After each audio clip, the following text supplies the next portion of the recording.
morning, dear students. Today we are going to talk about rotating frames of reference. In rotating frames of reference, what we want to see is that if there is a physical vector, and then if there are two reference frames, one is inertial frame, one is an accelerating frame, and the accelerating frame that we are taking is a rotating frame. So how the vector is seen in both the frames and how the time derivatives of the vectors that are seen in both frames, that is the topic for today. So let me start writing.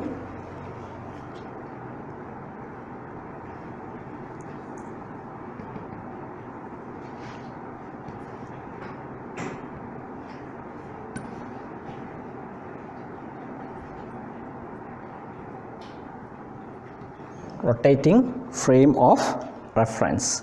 So first we consider a reference frame that is supposedly fixed.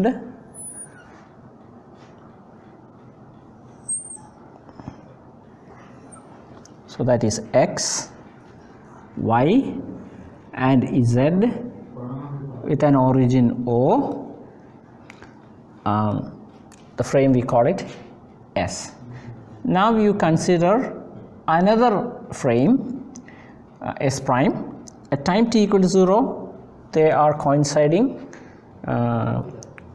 perfectly, and then at time equal to t, that is rotating about the origin O. So let me put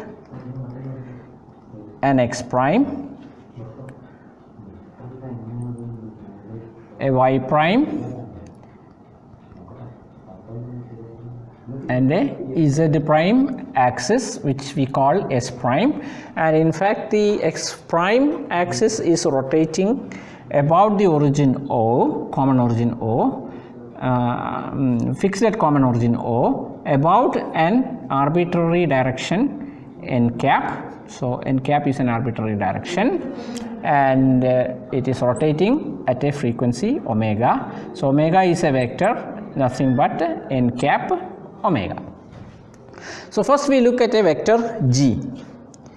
G is nothing but G1 I plus G2 plus G3 These are the G1, G2, G3 are the components, x component, y component and z component in frame of reference S of the physical vector, some physical vector G. G must also be equal to G1 prime I prime plus G2 prime, so this is prime, G2 prime, J prime plus G3 prime, K prime, where I prime, J prime, K prime are the unit vectors along axis x prime, y prime and z prime. So they are essentially equal because they are the same physical vector. So we call this as G fixed. That's just a notation, and this is G rotating. G as seen by a person in the fixed frame, and G prime, the second one is G as seen by the person in the rotating frame. Now let us take the time derivative. Okay, time derivative. So what is time derivative? D by dt, correct? So d by dt of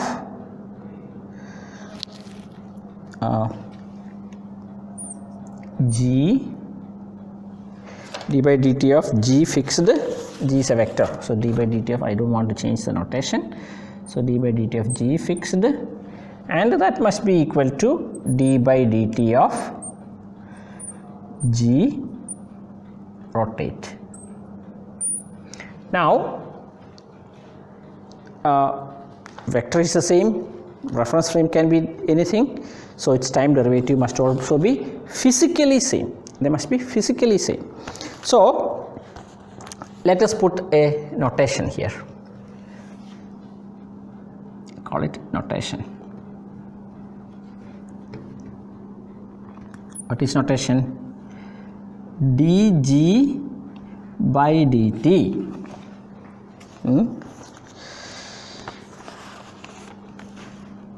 Now that is with respect to, so if I put a fixed, this means seen by person in fixed frame or absolute frame.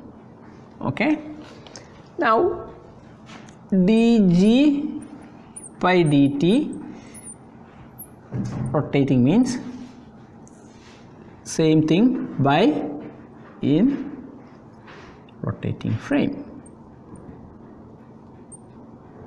Now let us see how, see, when d by dt of g fixed and d by dt of g rotate are physically the same, but these are as seen by the person in each rotating frame may be different. So let's see how we can relate it. So let's see. First we take this one. So dg by dt as seen by the fixed person. So what happens? That will be dg1 by dt I plus dg2 by dt j plus dg3 by dt k, right? Because frame is fixed, person is sitting in the frame, and I, j, k are fixed. So you will just see the time rate of change of the vector in terms of time rate of change of its components. Now let us look at this. This is also equal to d by dt of g fixed, correct? A physical vector changing, and you are sitting in this fixed frame, and then you are trying to look at it. You see the time rate of change as the time rate of change of its components. Now let us see. Physically this should be equal to d by dt of g rotation. Now if you look at the g rotation, that is g1, you are sitting at in the fixed frame and you are taking a look at the components and the axis changing in the rotating frame. What will happen? You will see d by dt of g1 I prime plus g2 j prime plus g3 k prime. Okay, so that is equal to dg1 prime, oh this is a prime, I'm sorry, prime by dt I prime plus dg2 prime by dt j prime plus dg3 prime by dt k prime. Now I prime, j prime and k prime are also changing with respect to fixed frame. So you will have g1 prime d I prime by dt plus g2 prime dj prime by dt plus g3 prime dk prime by dt, right? So now if you take this one, let me change the color, if you can see the color. So if you take this thing, then you will see that is equal to dg prime by dt as seen by a person in the rotating frame, plus you have additional term. You have additional term. You see? So when you change the frame of reference, what happens is that you change you transform the quantity from one inertial frame to another inertial frame. That's okay. But when you change this from one frame to a non-inertial frame, what happens is that you will see some additional components which is shown here. Okay, so how will we take that into picture? We know that frame is rotating with a frequency omega. So let us take another look. Suppose you have a vector A. Suppose you have a vector A, and now you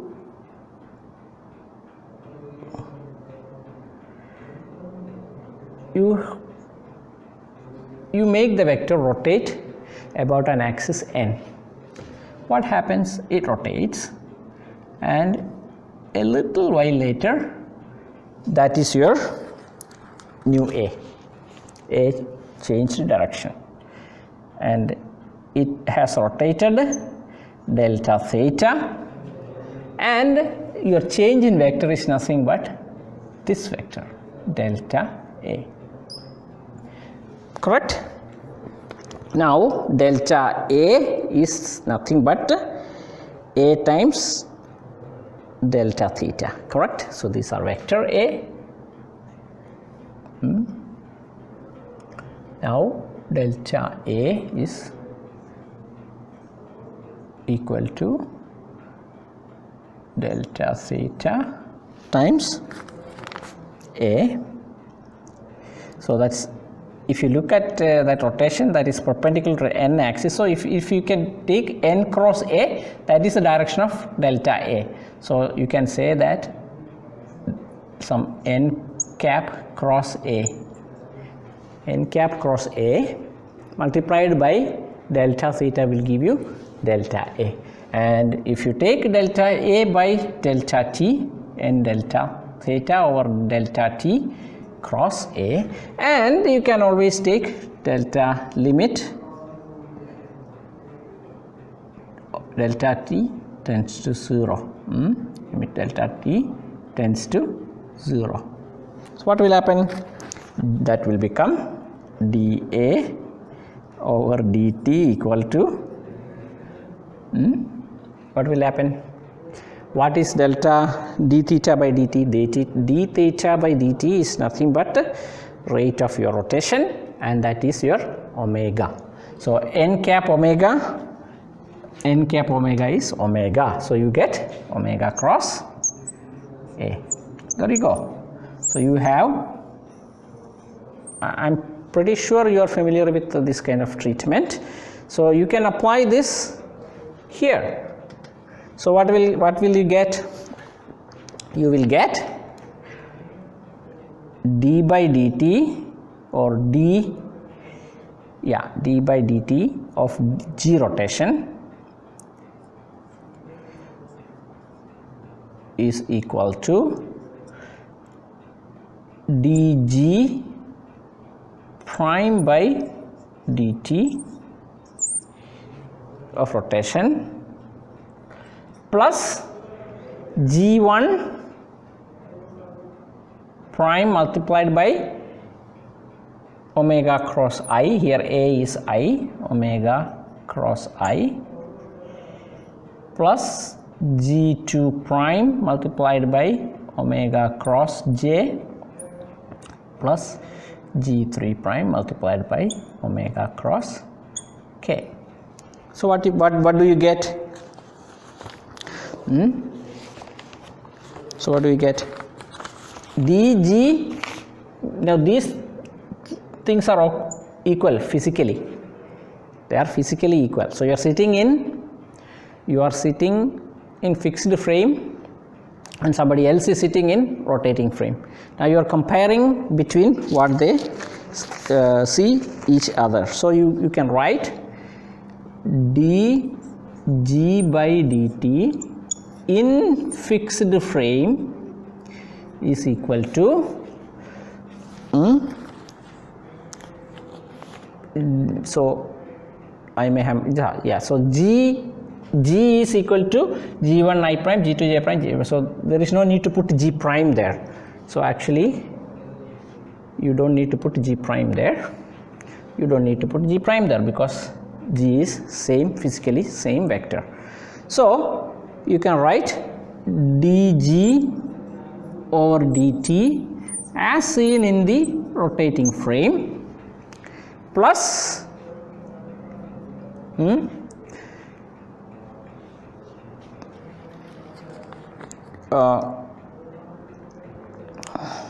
this is prime, I'm sorry, these are primes. So I put prime in the wrong place, I'm sorry about that, but now it is correct. So omega cross I prime g1 prime, omega cross j prime. So you can write g1 omega cross g1 I prime. So omega cross, you can take omega cross out, and g1 I prime plus g2 j prime plus g3 k prime. So omega cross, you can write omega, I can skip a step and I can put omega cross g. There you go. So we found something, a vector that is in fixed frame, or a vector, a vector that is a physical quantity vector that is same in any reference frame, but when you take the time derivative of that, then what you see is that time derivative as seen in a fixed frame is equal to time derivative of something seen in the rotating frame plus some additional time. So that means a person sitting in the rotating frame will see that vector is acted upon by other quantity. So let us see what we can do with this. What is the application of this? Let's quickly look at that, and then we can probably wind up the discussion for today, see how it goes, and then accordingly we can continue the class or adjust the class or change the class.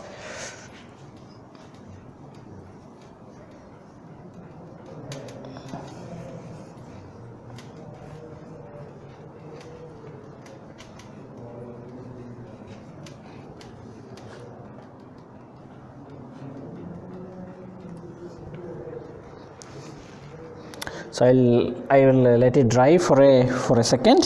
So what we are going to do here, so we find that any vector, any physical vector that is in the rotating frame and any physical vector that is in the fixed frame. So vector is the same, frame is different, so they are physically the same vector, and we just looked at how they transform from one coordinate system to a non-inertial coordinate system, and we got some sort of an identity, and then we will take that identity and then we will see how Newton's second law can be applied. So how do we do that? We simply take a position vector. We have a common origin there, so we take a position vector and we take the time derivative of the position vector. What do we get? We get velocity.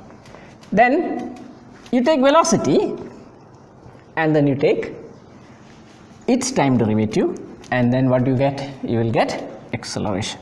So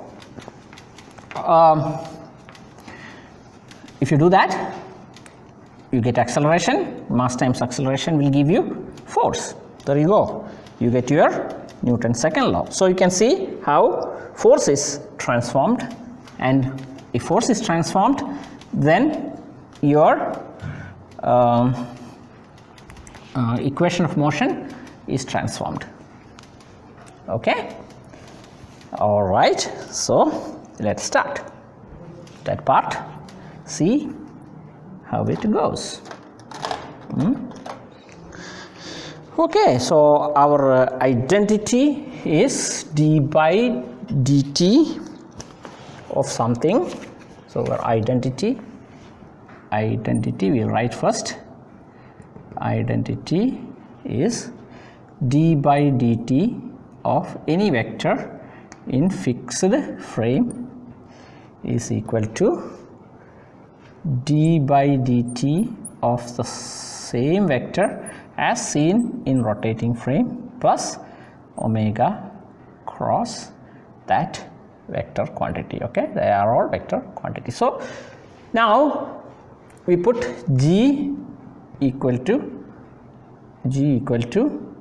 r. So dr by dt is equal to v. We call it v naught because it's a fixed frame. We got absolute velocity equal to dr by dt. This is in the fixed frame and this is in the rotating frame, which is rotating with a angular velocity omega, so omega cross r. Now you put g equal to v naught. So what you will get? d v naught over dt, that is at a fixed frame, equal to, what do we get? dv naught as seen in the reference frame, right?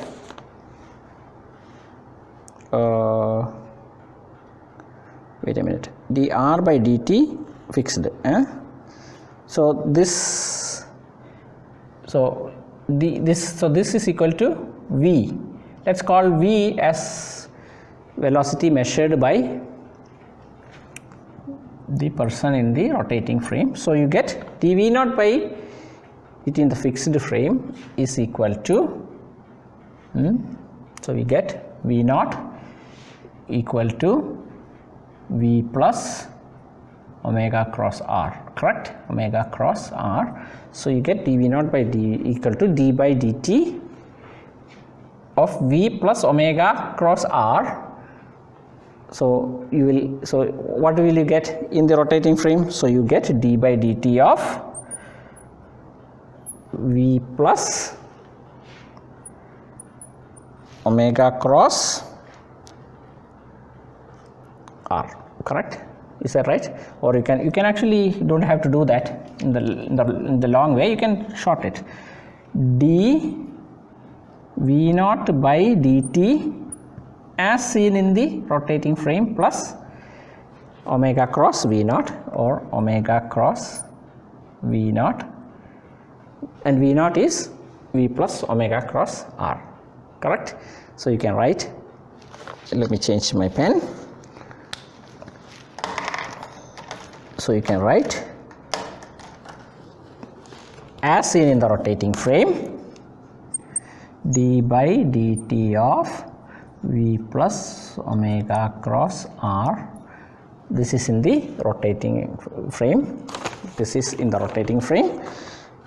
So if you want, you can write rotating frame plus omega cross v plus omega cross r. Omega cross v plus omega cross r. So you can just expand and then you can write, summarize everything. d by dt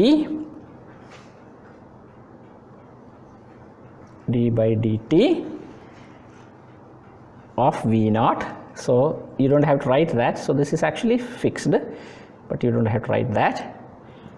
Never mind. And you will get dv by dt.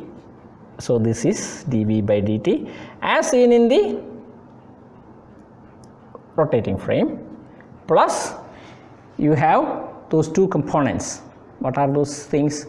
dr by dt will be v, and you will get omega dot cross r,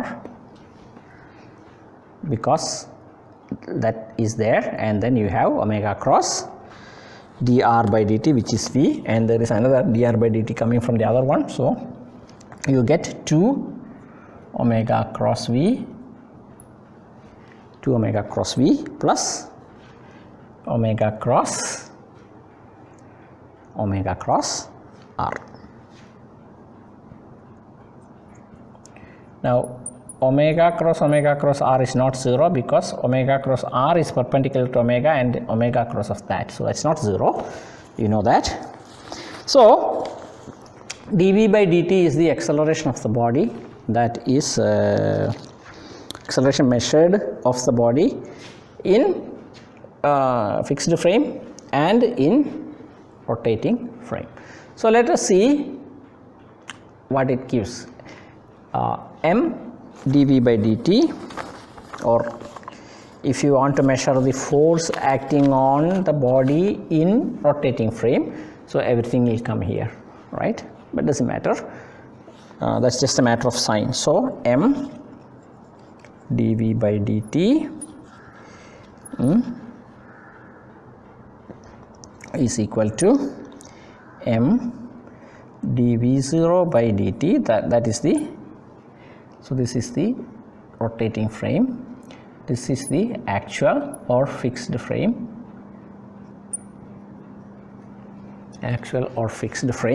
so I hope you can see it. When I am behind it, you may not be able to see it. So plus m r cross omega dot plus 2m v cross omega. So you will see sometimes these are all with a negative sign, as just flipping will give you a negative sign. So plus m omega cross r cross omega. So these are called fictitious forces. So when you see a force in the accelerating frame, you not only see the actual force acting on the body, which is in an inertial frame, as seen in an inertial frame, plus a set of fictitious forces. Some of them you already know.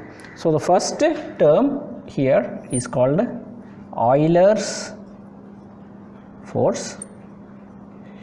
The second term you see here is called Coriolis force,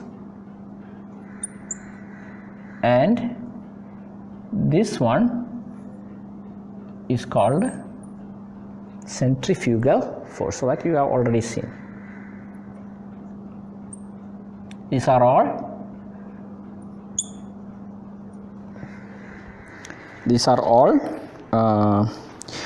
forces that appear only in the rotating frame, and they are not appearing in the actual physical inertial frame. Okay, so what are we going to use this for? So the best example we can take of this is our Earth. Earth is rotating with respect to the space around it. So let us see if Earth is rotating, and at the center of the Earth at some time t equal to 0, you fixed a inertial frame. Now let us see how this kind of treatment can help us compare. Where will we use it later? We will use it later when we come to the rigid body dynamics.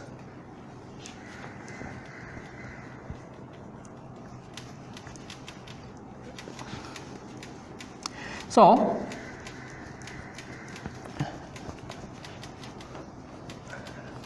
I think the original derivation was done by the French scientist Coriolis, and the second fictitious force is named after him.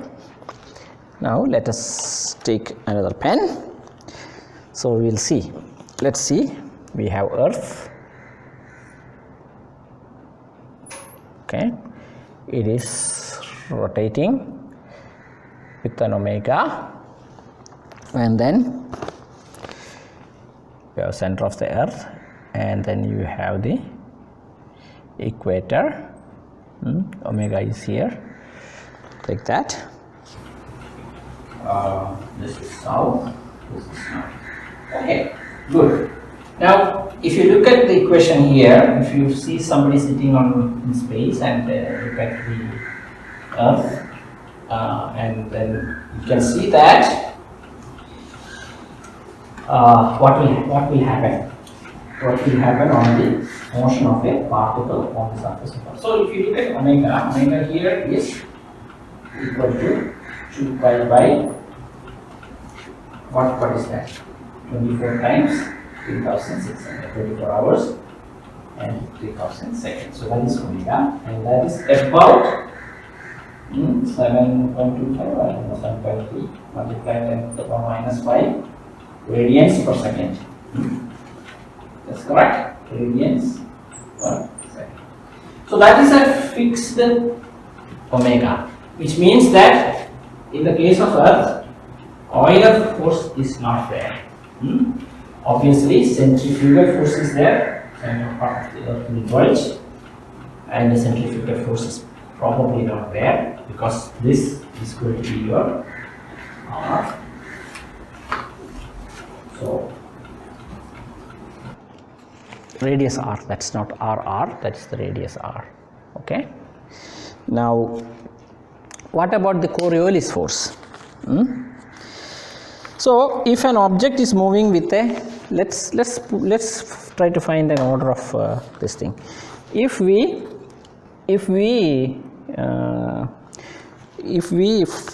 find an object that is moving at a velocity 1 kilometer per second, that is 1000 meter per second. Okay. So the upper limit of Coriolis force, mv cross omega, it really depends where your object is. There is a theta here from the equator. So this v cross omega, if you look at the longitude, that will be some sine theta will be there. So the maximum will be 2mv cross omega. Let's say mass is 1 kilogram. So even then the Coriolis force will be 0.15 meter per second square. Okay, and if you look at G, G is approximately 10 meter per second square, 9.8 meter per second square. So this is, Coriolis force is nothing but 0.015 G for a mass that is 0.015 is the force, isn't it? So is it actually any good for us? The force is even seen very small for a very fast object. So is it relevant or not is the question. So the answer is, it is not that magnitude that we are worried about. Okay, this you are looking at 1 second time frame. Now if you look at time interval over days, if you look at time interval over days, what will happen? This force act little by little, and the object is deflected. Obviously the object is deflected to the right in the northern hemisphere, and the object is deflected to the left in the southern hemisphere. If you look at the correct omega cross v from the equation, then you can see, because omega goes negative in the southern hemisphere, so the deflection goes in the opposite direction. So that's all good. So that also has some implication in the dynamics on the surface of the earth. How does it matter? Suppose you take a little block of air, and then you see there is a low pressure system formed in the middle of an ocean. What will happen? That low pressure system we call a cyclone. It takes several days to formulate, correct? It takes a several day is to formulate. So you have a small low pressure system, and the low pressure air is trying to come in from far away. In the northern hemisphere, it gets deflected to the right. Everywhere it gets deflected to the right. Everywhere it gets reflected to the right. So what happens? You will get a cyclonic motion in anti-clockwise rotation. This is in the northern hemisphere. In the southern hemisphere, obviously deflection is to the right. So low pressure system will have this is equator. So low pressure system goes to the right.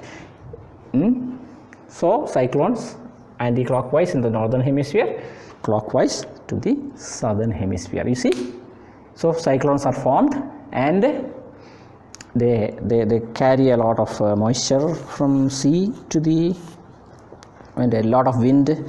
This act on the order of 10 to the power of 5 seconds, several days, and then a little bit of force is added to each of the air mass, and it forms a cyclone. It moves to the shore, brings a lot of moisture, and it rains. There you go. Now what is the implication of this? What happens if a cyclone moves from southern hemisphere to northern hemisphere? Obviously this theta is 0 at the equator. Coriolis force must be 0 at the equator. When cyclone comes from southern hemisphere close to the equator, it weakens and 0. So practically this 0 line is always there. You will not see a cyclone coming from Argentina to US coast or vice versa. It normally stick to the same hemisphere. Another important thing that we observe, which can be attributed to the Coriolis force, is the river flow. River is flowing whichever way it want to flow. Then what happens is that in the northern hemisphere you will always get a little force to the right. So the water always hit on the right bank of the river, and the right bank of the river is slowly denuded. It slowly eats away your right bank of the river in the northern hemisphere, and obviously left bank of the river in the southern hemisphere. So that is another aspect that we see. So when I say this is a cyclone, these circles are circles of constant pressure. They are called isobars, and wind goes parallel to the isobar. For such a large scale system, there are other reasons for such systems that if you ever learn geophysical forces, that you can try to learn things there. So I think this is an important topic, not the cyclone. I mean the rotating frames of reference is an important topic. Okay. Now when I say that this is a large scale and long time scale, large spatial scale, long time scale. Now let me ask, when you flush the toilet, does it always go to the left, circle anti-clockwise in the northern hemisphere and clockwise in the southern hemisphere? Does the Coriolis force has any effect on your toilet flushing? Maybe, maybe not. That is something as a thought experiment that you can have. If yes, so how much? If no, why not? I think that may be an interesting question. So you see, changing from non-inertial, changing from inertial frame to non-inertial frame, we find that additional forces need to be taken into account for writing down our F equal to ma equation, that is the fundamental Newton's law. So let's see how it go, and I encourage you to read chapter 3 of Rana and Jog classical mechanics book, and then whatever is there in the later part of the chapter, we will get to it when we talk about Lagrangian and Hamiltonian. Okay, if you get time to reach there. So that's about the class today. and we will meet again tomorrow, and tomorrow we will start talking about the generalized coordinates and then constraints of motion, and what are the different kinds of constraints of motion, and what kinds of constraints of motion are we going to take for the rest of the course, and then how do we deal with each constraint, how people dealt with it traditionally and how we will deal with that. We will come to that tomorrow. With that, I am going to stop my lecture today. Have a good day.